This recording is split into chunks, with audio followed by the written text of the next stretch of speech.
تو ان کی کیا ایسی شرطیں تھیں جو آپ نے نہیں مانی؟ دیکھیں بعض شرطیں ایسی ہیں جن کو پبلک کیا گیا تھا تو میں اسے ڈسکس کر لوں گا.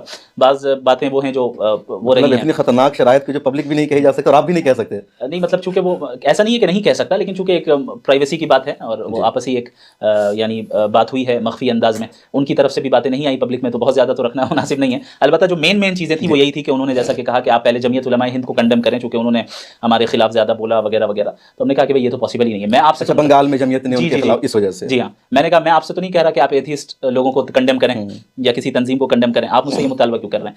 بھائی جمعیت کی اپنی تاریخ ہے، ان کی اپنی خدمات ہیں، وہ ہماری تنظیم ہے، ہم کیسے ان کو کنڈم کریں؟ ہاں ہو سکتا ہے کہ کسی چیز میں علمی اختلاف ہو تو وہ اپنی جگہ پر ہے، لیکن ایسا نہیں ہوگا کہ ہم پوری کی پوری تنظیم کو کنڈم کریں گے. یہ تو کوئی سوال نہیں ہے کہ ہم ایسا کر سکیں.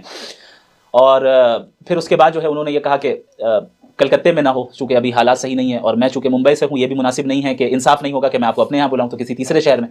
انہوں نے دہلی کہا. میں نے کہا کہ بھائی حیدرآباد اور بنگلور دیکھ لیں، یہاں کر لیتے ہیں.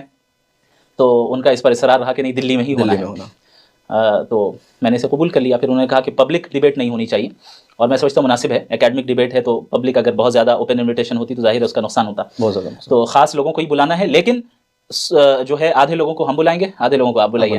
یعنی ہماری جو تنظیم ہے بہیان فاؤنڈیشن وہ کو آرگنائزر رہے گی، اور آپ اپنی طرف سے ایک تنظیم دے دیں. دونوں تنظیموں نے مل کر آرگنائز کیا تاکہ وہ ایک طرفہ والی بات نہ ہو جو اب تک وہ کرتے آ رہے تھے.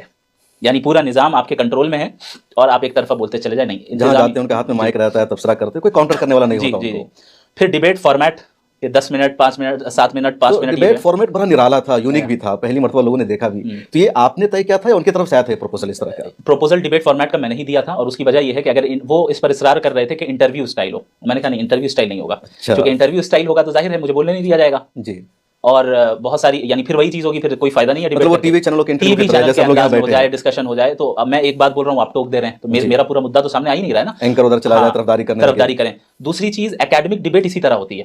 ہمارے ہاں لوگ اس سے بہت زیادہ متعارف نہیں ہیں، چونکہ ہمارے ہاں اس طرح کی ڈیبیٹس ہوتی نہیں. آپ باہر کی دنیا میں دیکھیں، یونیورسٹیز میں دیکھیں، آکسفورڈ یونیورسٹی میں دیکھیں، اور الگ الگ یونیورسٹیز میں دیکھیں، جو ڈیبیٹس ہوتی ہیں وہ اسی طرح کے فارمیٹ سے ملتی جلتی ڈیبیٹس ہوتی ہیں. تو میں نے کہا دیکھیں یہ ایک اکیڈمک ڈسکشن ہے اور پیسفلی کرنا ہے، تو ہم لوگ اکیڈمک فارمیٹ کو ہی فالو کریں گے. تو انہوں نے کہا کہ ٹھیک ہے، تو آپ ہی بتا دیں کہ کیا فارمیٹ ہو. تو پھر میں نے پورا فارمیٹ تیار کیا اور تیار کر کے ان کو بھیجا کہ دیکھیں یہ فارمیٹ ہے، اگر آپ اس پر راضی ہیں تو ٹھیک ہے. تو انہوں نے کہا کہ ہاں ٹھیک ہے میں راضی ہوں.